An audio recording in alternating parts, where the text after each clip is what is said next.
শুভ সকাল বন্ধুরা, আশা করি সবাই খুব ভালো আছো। এই ফুলগুলো যখন পড়ে থাকে বারান্দায় দেখি, তখন আমার এত ভালো লাগে, মনে হয় যে অনেক বড় একটা গাছ থেকে ফুলগুলো নিচে পড়ে আছে। আর ফুলগুলোতে কার কার ভালো লাগে অবশ্যই কমেন্টসে জানিয়ে দিও। আর আশা করি আমাদের যারা বয়োজ্যেষ্ঠরাও আছেন তারাও খুব খুব ভালো আছেন, সুস্থ আছেন, আনন্দে আছেন এবং হাসি খুশি আছেন। তো খুব সুন্দর বৃষ্টি ভেজা একটা সকালে আজকের ব্লগটি শুরু করছি। আর আমার হলুদ গাছগুলো এত সুন্দর করে বেড়ে উঠছে যে একেবারেই অভাবনীয়। আর দেখো সে পুরনো ফুলগুলো কত সুন্দর লাগছে দেখতে। তাহলে মানে আমার না মাঝে মাঝে ওদেরকে প্রশ্ন করতে ইচ্ছে করে, তোমরা কেন পড়ে যাও? সারা জীবন যদি এভাবেই থেকে যেতে পারতে তাহলে হয়তো তোমাদের মূল্যটা এতটা থাকতো না। ঝরে যাও বলেই তোমাদের মূল্যটা এতটাই বেশি। সত্যি ফুলেদেরও একটা কিন্তু আমরা এতটাই মূল্য দেই, যখন তারা গাছে থাকে অনেক মূল্যবান আমরা ভাবি। তো চলো সারাদিনের কাজ এবার শুরু করা যাক। আজকে ঘুম থেকে উঠতে অনেকটাই দেরি হয়ে গিয়েছে, কিন্তু ওঠার পরেই কেমন একটা মাথা ঝিমঝিম, ঘুমের রেশ এগুলো কিছুই কাটছিল না। তো কোনো রকম একটু ফ্রি হ্যান্ড এক্সারসাইজ করলাম, করার পরে একদম ব্ল্যাক কফি খেয়ে আর এদিকে দুটো ফ্রোজেন পরোটা ভেজে নিলাম, আর এদিকে চিকেনটা বসিয়ে দিলাম, যে মনে হচ্ছিল একটু হেলদি খাবার খেতে হবে। আর এটা দুপুরের রান্নার জন্য ডাল করে রেখেছি। আর এই যে আমার প্রিয় বন্ধু, ওর চাইতে ভালো বন্ধু মনে হয় আমার এই পৃথিবীতে আর একজনও নেই। কারণ ও স্বার্থ ছাড়া আসে, আবার স্বার্থ নিয়েও আসে। আর এই যে এক পিচ্চি আমার সঙ্গ দিচ্ছে, মানে এটা আমাদের পাশের ফ্ল্যাটের, সারাক্ষণই আমার কাছে থাকবে এবং ও খাবে খাবে খুবই অল্প পরিমাণে, যা একদমই কম। কিন্তু ওই যে একসাথে বসে আমার সাথে একটু দুষ্টুমি, একটু কথা বলা বা একটু হাসাহাসি করা, এটুকুই এই বাচ্চাটা খুব পছন্দ করে। আসলে ও একাই, মানে ওর মায়ের সাথে মা বাবার সাথে থাকে। বাবা সারাদিন কাজের জন্য ব্যস্ত থাকে, মাও কাজের জন্য বাসায় ব্যস্ততার মধ্যে থাকে। তো খুব খেলাধুলা বা আনন্দ এন্টারটেনমেন্ট বলো, এর জন্য সময়টা খুবই কম পায়। তাই ও আমার কাছেই চলে আসে। দেখা যায় যে আমি কাজের মধ্যেও, কাজ করার ভিতরেও ওকে টাইম দেই, ও যেটা খুবই মজা পায়।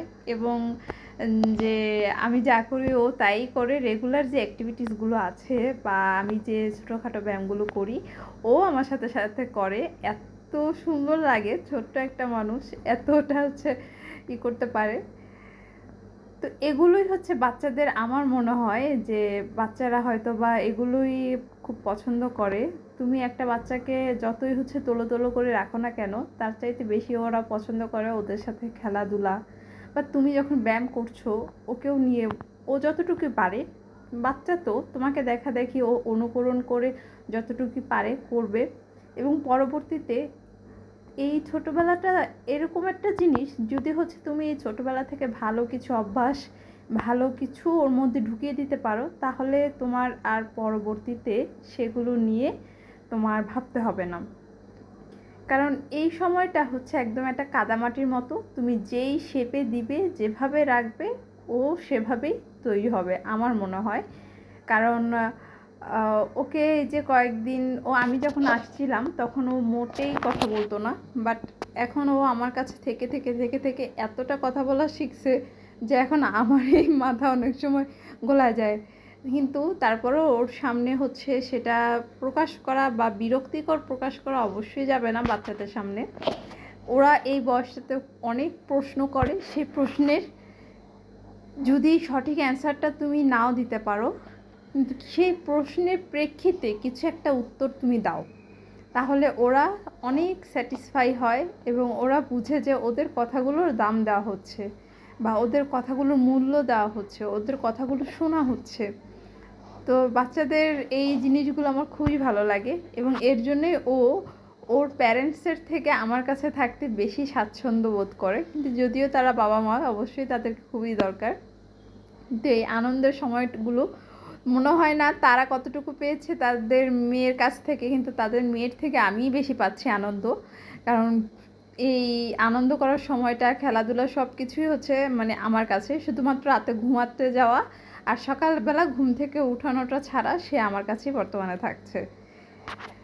তারপর আমি একটু আজকে রান্না বান্নাটা শেষ করে নিলাম ওর সাথে খেলাধুলা করতে করতে। ও এখনও আছে, আমি যখন রান্না করি তখনও ও রান্নাঘরে আমার সাথেই থাকে। এই ছোটোখাটো অ্যাক্টিভিটিসগুলো বাচ্চাদের যেমন কাজে মনোযোগী করে তোলে এবং সাহায্য করার প্রতিও একটা মনোভাব তৈরি হয়। তো চলো আজকে তোমাদের একটা কিচেন টুল শেয়ার করি। যেহেতু আমরা ভাড়া ফ্ল্যাটে থাকি, আমাদের ইচ্ছা হয় না যে কিচেনের কিছু গ্যাজেট কিনে বা হচ্ছে করে লাগাই, বা সব সময় স্বাদ থাকলেও অনেক সময় সাধ্যের বাইরে হয়ে যায়। তো এই কলটা ছাড়লে দেখি যে আমিও ভিজে যাচ্ছি এবং আমার আশেপাশে হচ্ছে যে জিনিসগুলো থাকে সেগুলোও ভিজে যায়, বাইরেটাও ভিজে যায়। তাই হচ্ছে আমি এরকম একটা বোতল এর পেছন দিকটা হচ্ছে কেটে নিয়েছি, কেটে নিয়ে এখন এটাকে এভাবে ঝুলিয়ে দিব। তোমরা চাইলে রশিটা ছোট করেও নিতে পারো বা যে কোনো জিনিস দিয়ে জাস্ট বেঁধে নিলেই হবে। কিন্তু আমার কাছে মনে হয়েছে রশিটা যে এত বড়ই আছে তাহলে কেটে আর ছোট করার দরকার কি, অনেক সময় একটু বড় ছোটোরও দরকার হয়, তো সেই সময়টা আমি কাজে লাগাতে পারবো। তো দেখতেই পাচ্ছ কিভাবে আমি লাগিয়ে নিয়েছি। যখন দরকার হবে তখন আমি এটা এভাবে নামিয়ে নিতে পারবো, আবার যখন হচ্ছে আমার দরকার হবে না তখন আবার হচ্ছে আমি উঠিয়েও রাখতে পারবো। তো এভাবে করার কারণে দেখো আমি তোমাদেরকে দেখাচ্ছি যে পানিটা কতটা নিচে পড়তেছে। এতটা নিচে পড়ার কারণে আমার কিন্তু উপরের সাইডটা ভিজতেছে না।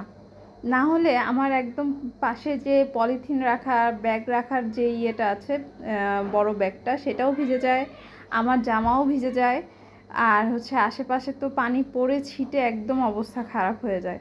তাই এইভাবে যদি একটু বুদ্ধি খাটিয়ে কাজটা করে নেওয়া যায় তাহলে কিন্তু অনেকটাই হেল্পফুল হয়। আর বেসিনটাও কিন্তু তুমি একটু এটা ঘুরিয়ে তুমি ধুয়ে নিতে পারো, আর যখন লাগবে না তখন এভাবে উঠিয়ে রেখে দিলেই হয়ে যাচ্ছে। আসলেই খুব চমৎকার একটা আইডিয়া না? তো তোমরাও যদি করতে চাও তাহলে অবশ্যই কমেন্টসে জানিয়ে দিও। তো বাসার সব কাজ করতে করতে শেষ বিকেলে এসে এতটা টায়ার্ড লাগছিল যা একদমই বলার বাহিরে। তো এখন হচ্ছে এই কফিটা নিচ্ছি এনার্জির কারণে। সত্যি কথা বলতে হচ্ছে বা খুব ভালো লাগছে বা খুব ভালো একটা টাইম স্পেন্ড করছে এর জন্য না, এনার্জির কারণে এই কফিটা নেওয়া হচ্ছে। তারপর হচ্ছে নিজের শাওয়ার নিব। এই যে এখন আমি রেডি, একটু বাইরেও যাব, আর হচ্ছে একটু বাইরে কাজও আছে। এই যে বের হলাম। তো তো আজকের ব্লগটি যদি ভালো লেগে থাকে অবশ্যই একটি লাইক, কমেন্ট, শেয়ার, সাবস্ক্রাইব করতে ভুলে যেও না। পরবর্তী ব্লগে জানাবো কোথায় গিয়েছিলাম আর কেন গিয়েছিলাম।